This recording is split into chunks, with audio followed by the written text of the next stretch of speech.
Area wage determination under the Service Contract Act is often a headache for accounting staffs to process.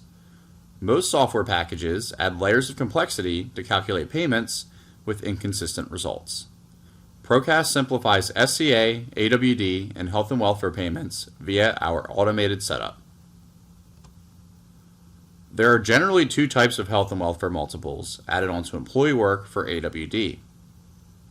The first is health and welfare specifically added to direct hours. This is controlled via our billing setup menu for the roll-up project or task worked and contains a total of 3 steps. The second is health and welfare added to total hours worked. Not only does this include direct hours, but it can include holiday, PTO, overhead, etc. Generally, this is limited to regular hours worked and does not include overtime. However, our system can be set up for either scenario. This is controlled by creating SCA groups for personnel in PROCAS and contains a total of 5 steps. Let's run through some examples of both types in the system. However, before jumping into Type 1, I am going to complete 2 default setup screens for consistent processing on labor entries. Prerequisite 1, Pay Code Default. To ensure that health and welfare multiples are not combined with regular hours for payroll reports, be sure to create an SCA Pay code like you see here under Accounting, Setup, Personnel, Pay Codes. Once created, navigate to Payroll Setup and add it as your default health and welfare pay code. This only needs to be completed once and can be used for all payroll runs moving forward. Prerequisite 2, Default Accounts by Department. To ensure that health and welfare cost is separated by department for financials and rate calculations, be sure to create default AWD fringe expense accounts like you see here under Accounting, Setup, Account Structure, Default Accounts by Department. This will need to be touched up when new departments are created or existing departments are modified. If you do not have defaults for AWD fringe expense, navigate to the chart of accounts and create them using the 6600 series.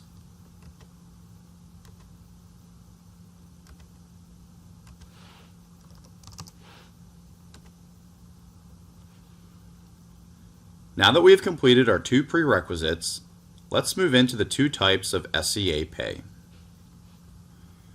Type 1, Health and Welfare on Direct Hours.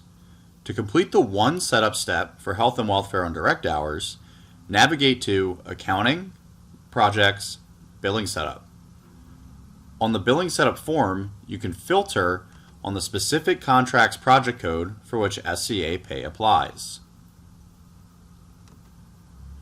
Once you've navigated to the task, click the Bill Rates by Labor Category Fixed Price Item tab. Here, you will have a list of your applicable labor categories. We want to focus on 2 specific columns. The first column is SCA base dollars per hour. This is the minimum hourly rate allowed for this job. The system will compare your employee's standard hourly rate from their personnel record to the rate listed here and take the higher of the 2. This is used in situations where the standard hourly rate may be lower for other jobs where SCA is not applicable. The second column is health and welfare dollars per hour. This is the multiple added onto your employee's hourly rates per SCA. Generally, this rate is used in lieu of fringe benefits that the employee would receive if they were salaried. Once you've completed these 2 columns for your labor categories, the system will begin to use these values when processing labor distribution. On the timekeeping side, your employees will continue to complete their timesheets like they normally do. However, if we navigate over to the labor journal, we will see an example of these values being applied to an employee's recorded hours.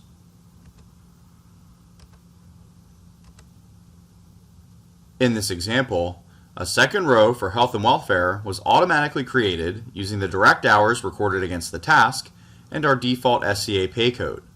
Notice the hourly rate used for the regular work hours is higher than the standard rate used for other charge codes. The system selected the rate we listed on the billing setup as the SCA base minimum because it was the higher of the two. Additionally, the AWD fringe line did not take into account the additional PTO, holiday, and overhead hours that this employee recorded. Only the 48 direct hours were compensated health and welfare. At this point, the labor distribution process is complete, and we can send our pay information over to our payroll provider.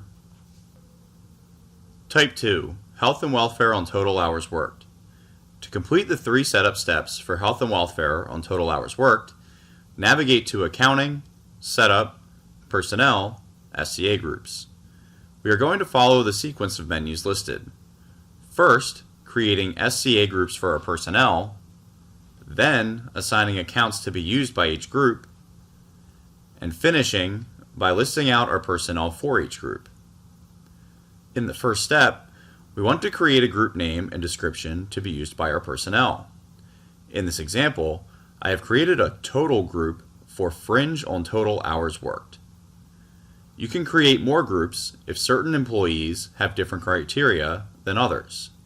You can also insert an SCA account override if you would like the expense to be used to be different than the defaults created in Prerequisite 2.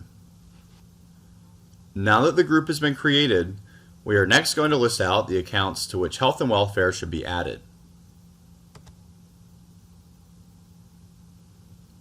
These accounts are the labor accounts used by your employees in their charge codes for timesheets, as well as their pay types.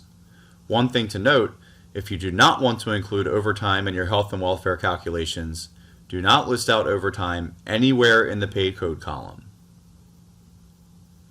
Now that the accounts have been added, we can now assign personnel to the group.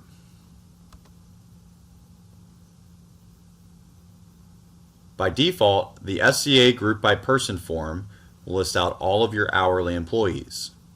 On this screen, you can add individuals to the group you just created with their applicable health and welfare multiple.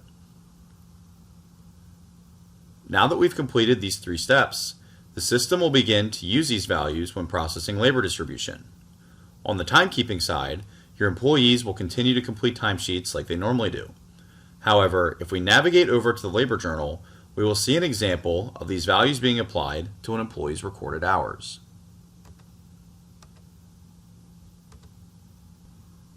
In this example, a 5th row for health and welfare was automatically created using accounts listed in our SCA group and our default SCA pay code. If a different account or other pay code was used, that row would not have been included in the unit count for our multiple. At this point, the labor distribution process is complete and we can send our pay information over to our payroll provider. Thanks for learning how to automate SCA, AWD, and health and welfare payments using PROCAS.